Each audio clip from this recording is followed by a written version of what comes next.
Hello everyone, कैसे हो आप सब लोग। तो आज हम बात करने वाले हैं कि मार्केट के अंदर हम सही तरीके से प्रॉफिट कैसे बना सकते हैं।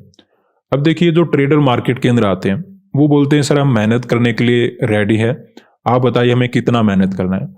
मैं बोलता हूँ मार्केट में पैसा बनाने के लिए ज़्यादा मेहनत करने की आवश्यकता नहीं है। आपको बस इतना काम करना है कि स्मार्ट तरीके से पैसा बनाना सीखो। अब मैं मार्केट के अंदर आ रहा हूँ, दिन में 10 ट्रेड कर रहा हूँ, मेरा मेहनत तो बढ़ गया। एक तो मैं एक ट्रेड करूं, दो ट्रेड करूं, तीन ट्रेड करूं, और एक ऐसा ट्रेडर है जो 10 ट्रेड करा है, तो उसका मेहनत तो ज्यादा है मार्केट के अंदर, लेकिन क्या वो पैसा बना सकता है? ऐसा नहीं है। तो कभी भी अपनी मेहनत को बढ़ाओ मत, स्पेशली स्टॉक मार्केट में आकर। दूसरी जगह पर अगर आप मेहनत करोगे तो हो सकता है आपको रिजल्ट देखने को मिले। अगर आप स्टॉक मार्केट में आकर ज्यादा मेहनत कर रहे हो दूसरों से ज्यादा, ठीक है, देखिए एक लेवल होता है सभी का। एक पर्टिकुलर जो शुरुआत में आता है वो मार्केट को सीखेगा, हो सकता है उसे 6-6 घंटे चार्ट वगैरह को देखना पड़े, वो चीज अलग होती है। लेकिन पैसा बनाने के लिए, यानी कि आप ऑर्डर मार्केट के अंदर कर रहे हो, उसके बाद अगर आपको मेहनत ज्यादा लग रहा है तो वो गलत है। यहाँ पे तो जितना सिंपल रखोगे ना चीजों को, उतना ज्यादा आपके लिए बेटर होगा। अब देखिए, मैं चार्ट को देखकर काम करता हूं। अब काफी ट्रेडर बोलते हैं सर आप ऑप्शन चैन को नहीं देखते। जो भी ट्रेडर काम करते हैं ऑप्शन चैन में काम करते हैं, डेफिनेटली काम करते हैं, लेकिन अगर मैं चार्ट से काम कर पा रहा हूं और फिर मैं ये सोचना शुरू कर दूं कि थोड़ा सा और अच्छा कर लेता हूं, ऑप्शन चेन को भी देख लेता हूं, तो क्या लगता है आपको क्या होगा? मेरी मेहनत और ज्यादा बढ़ जाएगी और मैं आपको गारंटीड कह सकता हूं मेरा प्रॉफिट और ज्यादा कम होगा। क्योंकि मार्केट के अंदर जितना डिसीजन लेने में टाइम लगता है ना, उतना ही ज्यादा चांसेस है कि आपका प्रॉफिट बनने के चांसेस कम हो जाएंगे। मैं पहले चार्ट को देखूंगा, फिर उस चीज को ऑप्शन चेन से मिलाऊंगा, फिर एक दो चीजें और देखूंगा, तो क्या मैं सही टाइम पे ट्रेड ले पाऊंगा? ऐसा हो ही नहीं सकता। तो जब भी आप मार्केट के अंदर काम करते हो, चीजों को कम किया करो, बढ़ाओ मत। बढ़ाने से क्या होगा? डिसीजन लेने में टाइम लग जाएगा और सही ट्रेड हाथ से निकल जाएगा, ठीक है। और जिस दिन सही ट्रेड लेने का टाइम आएगा ना, वहां पे डर ज्यादा लगेगा, मेरा तो ये नहीं सही है, ऑप्शन चेन में तो यहाँ पे रेजिस्टेंस है, चार्ट तो ऊपर जा रहा है, ये तो सही है या गलत है। तो वहां पे मार्केट के अंदर काम बनता नहीं। तो इसीलिए ज्यादा मेहनत आपको नहीं करना है। चीजों को जितना आप कॉम्प्लेक्स करोगे उतना आपके लिए डिफिकल्ट हो जाएगा काम। अब देखिए, ऐसा भी हो सकता है कि सर चार्ट के साथ छोटा मोटा इंडिकेटर तो लगा ही लेते हैं, ज्यादा नहीं तो कोई ईएमए वगैरह ही लगा लेते हैं, वो तो साथ की साथ में नजर आएगा, बात बन जाएगी। देखिए, होता कुछ नहीं उससे, लेकिन जब तक वो क्रॉस नहीं करेगा बाय करने का मन नहीं करेगा, नीचे नहीं जाएगा सेल करने का मन नहीं करेगा। चार्ट हमें कैसा ही नजर आ रहा हो, हमारी सिचुएशन कैसी ही बनी हुई हो, तो जब चीजें बढ़ जाएगी ना, तो वो चीजें आपको डिस्ट्रैक्ट करेगी। और एक बार अगर आपका ध्यान हटा जिस चीज के ऊपर आपको देखना चाहिए, फिर वो चीजें नजर आती नहीं। ऑप्शन में आप काम करते हो, यहाँ पे तो देखिए 1 मिनट भी बड़ा इंपॉर्टेंट होता है। 1 मिनट भी अगर आपने गलत चीज को देख लिया तो फिर एक अच्छी अपॉर्चुनिटी हाथ से निकल गई। कोई प्रीमियम चल रहा था 400 के ऊपर, ठीक है, 1 मिनट के बाद वो चला गया 450 के ऊपर। मैं वहां पे बैठा रहूं, क्या करूंगा फिर उसका? वो तो चला गया, जो मुझे प्रॉफिट मिलना था वो तो निकल गया। अब अगर मैंने यहाँ पे ट्रेड बनाया तो क्या होगा? रिट्रेसमेंट करेगा, तो 50 पॉइंट का तो वैसे मुझे लॉस नजर दे सकता है, हो सकता है हल्का फुल्का और मार्केट नीचे चला जाए। तो उससे क्या होता है, समस्या बड़ी हो जाती है। जैसे आपको मैं बताता हूं, एक ट्रेड हमने किया था, बड़ा अच्छा ट्रेड था, लग भी रहा था कि सब कुछ सही है। याद है कि आपको मंडे वाला ट्रेड? यहां पे देखिए हमने क्या किया था, हमने चार्ट वगैरह को देखा था, फ्राइडे के चार्ट को, अच्छा सेलिंग था यहाँ पे, नजर आ रहा आपको? हमने प्लान बना रखा था कि मिडिल में 2 दिन का हॉलीडे है, जिस प्रकार का मोमेंटम हो चुका है, जिस प्रकार का मार्केट में वहां पे न्यूज वगैरह का टेंशन बना हुआ था, ज्यादा लोग अपनी पोजीशन वगैरह होल्ड करके नहीं गए होंगे। इन शेयर को हमें टारगेट बनाना नहीं है, थोड़ा बहुत गैप मिल जाए, फ्लैट मिल जाए, गैप डाउन मिल जाए, हम कंटिन्यूसली मोमेंटम को फॉलो करना चाहते थे। मार्केट के अंदर देखिए सेलिंग भी आ गया, ऐसा नहीं कि सेलिंग आया नहीं, सेलिंग भी आ गया, लेकिन जब रिट्रेसमेंट हुआ तो उसमें हमारा एसएल वगैरह मार्केट ने हिट कर दिया। तो सब कुछ सही था, लेकिन क्योंकि मार्केट में जब हमने ट्रेड बना रहे थे तो वहां पे मार्केट ने एक रिट्रेसमेंट दे दिया और हमारा एसएल वगैरह हिट कर दिया। तो देखिए यहां पे वही बात है कि अगर हम सही टाइम पे ट्रेड बना लेते, हमें यहाँ पे भी अपॉर्चुनिटी मिल रही थी, एक सेलिंग का मोमेंटम आराम से कैप्चर कर लेते, या फिर रिट्रेसमेंट में हम आराम से झेल लेते। यानी कि वही बात जो आपको मैं बोल रहा था, अगर प्रीमियम यहाँ पे 450 हो गया और वहां पे मैं अगर ट्रेड बना रहा हूं तो रिट्रेसमेंट में भी मेरा एसएल वगैरह हिट हो जाता है। अगर मैं यहीं पे ट्रेड बना लेता तो रिट्रेसमेंट को झेल पाता और आराम से प्रॉफिट वगैरह कैप्चर करके चला जाता। तो सही टाइम पे डिसीजन लेना मार्केट के लिए बड़ा जरूरी है। अगर एक भी पॉइंट मैंने मिस किया, एक भी मिनट मैं लेट हो गया मार्केट के अंदर, तो हो सकता है जो मुझे अपॉर्चुनिटी नजर आ रही है जिसमें मैं प्रॉफिट बनाना चाहता था, प्रॉफिट बन सकता था, काफी बड़ा प्रॉफिट बन सकता था, वो मेरे हाथ से निकल जाए और हो सकता है उस ट्रेड में लॉस वगैरह लेकर हमें जाना पड़े। क्योंकि देखिए मार्केट के अंदर प्रॉब्लम क्या होती है, जब हम कोई ट्रेड ले लेते हैं जितना भी चाहें, लेकिन हमारी फीलिंग तो उससे जुड़ी जाती है।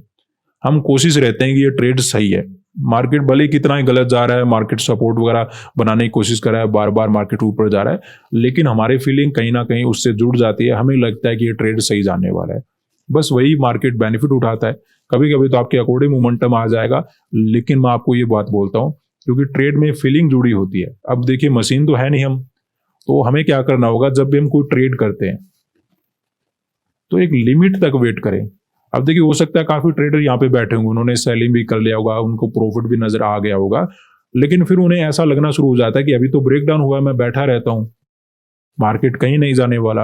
और फिर जब वो घूमता ना, इतना तेजी से घूमता है कि सब कुछ ले जाता है, इवन लॉस वगैरह में भी मार्केट लेकर चला जाता है और बड़ा लॉस कर देता है। और वहां पे हमारी फीलिंग जुड़ी रहती है कि मार्केट ये तो रिट्रेसमेंट किया है, यहां से गिर जाएगा, यहां से गिर जाएगा, यहां से गिर जाएगा। और यही चीजें आपकी मेहनत को बढ़ा देती है। मेहनत को कैसे बढ़ाएगी, अब यहाँ पे प्रॉफिट आप बना के जाने वाले थे, तो अगले दिन आपको एक ही ट्रेड करना था और आपका वीक अच्छा होता, अच्छा चलना शुरू हो जाता। लेकिन क्योंकि इस ट्रेड में आप बैठे रह गए और लॉस आपका बढ़ गया, अब तो हो सकता है यहीं पे आप ट्रेड करना शुरू कर दो नेक्स्ट ट्रेड, तो उससे आपका मेहनत बढ़ गया, या फिर अगले दिन आपको और ज्यादा मेहनत करना पड़ेगा। तो ऐसे काम करो ही मत जहां पे आपको ज्यादा मेहनत करना पड़े। मेहनत जितना कम करोगे, जितना चीजों को शॉर्ट करके रखोगे, उतना आपके लिए बेटर है। अब जैसे हमने यहाँ पे अगले दिन देखा, अब देखिए यहाँ पे जो होना था रिट्रेसमेंट हुआ, ठीक है, लॉस हो गया, ठीक है, कोई प्रॉब्लम नहीं। लेकिन अगले दिन हमने बिल्कुल क्लियर देख लिया कि जिस प्रकार का मोमेंटम हो चुका है, एसएल तो यहाँ पे है नहीं, कोई सेल करके तो गया नहीं है, इतना हमारे लिए क्लियर हो गया था। क्योंकि देखिए जिस प्रकार का तेजी का मोमेंटम आया था मार्केट के अंदर, थोड़े बहुत अगर सेलर बैठे भी होंगे, मान लेते हैं यहाँ पे सेलर मार्केट के अंदर बैठे होंगे रिटेल वगैरह में, तो उनको कंप्लीटली मार्केट निकाल चुका था। तो हमारे लिए क्लियर था कि अगर यहाँ पे सेलर के एसएल अवेलेबल है नहीं, जिस प्रकार का मोमेंटम हो चुका है, मार्केट ने जब क्लोजिंग प्राइस वगैरह का ब्रेकआउट किया होगा, तो यहाँ पे बायर मार्केट के अंदर डेफिनेटली आए होंगे, तो इनको हम टारगेट अपना बना सकते हैं। और अगले दिन देखिए हमने सेलिंग किया और काफी अच्छा पैसा हमने यहाँ पे बनाया था। तो मौका मिले तब पैसा बनाना है, मार्केट के पीछे नहीं जाना है। मार्केट में आपको ऐसा लगता रहेगा कि यहां पे पैसा बन सकता है, यहां पे पैसा बन सकता है, लेकिन एवरी अपॉर्चुनिटी को ग्रैब करने की कभी भी आवश्यकता नहीं है। एक लिमिट बना के रखो प्रॉफिट बनाने की। आप देखिए जैसे लॉस का लिमिट होता है ना, कि आप एक ट्रेड में लॉस कर सकते हो, 2 ट्रेड में लॉस कर सकते हो, वैसे प्रॉफिट का भी लिमिट होता है। ऐसे नहीं कि आप मार्केट में आओगे, यहाँ पे आपको कोई अपॉर्चुनिटी नजर आ रही है, यहाँ पे भी ट्रेड करे हो, यहाँ पर भी आपको कोई अच्छा अपॉर्चुनिटी नजर आ रहा है, यहाँ पे भी ट्रेड करो, वैसा नहीं करना है। प्रॉफिट का भी लिमिट रखो, लॉस का भी लिमिट रखो। क्योंकि मैं आपको एक ही फॉर्मूले के ऊपर बार बार बात कर रहा हूं कि मेहनत कम करो। जितना ज्यादा आप मार्केट में टाइम स्पेंड करोगे देखने के लिए, काम कम करोगे, उतना आपको बेटर रिजल्ट देखने को मिलेगा। अगर आप काम ज्यादा कर रहे हो, मार्केट को देख कम रहे हो, तो फिर ये अपोजिट हो जाता है। तो प्रॉफिट बनाने के लिए ऐसे नहीं कि बड़े बड़े यहाँ पे इंडिकेटर लगाने पड़ेंगे, बार बार मार्केट के अंदर ट्रेड करना पड़ेगा तब जाकर पैसा बनेगा, बहुत सारा मेहनत करना पड़ेगा, ऐसा नहीं। मेहनत होता है चार्ट को देखने का, समझने का, सीखने का, वो मेहनत आपके काम आएगा।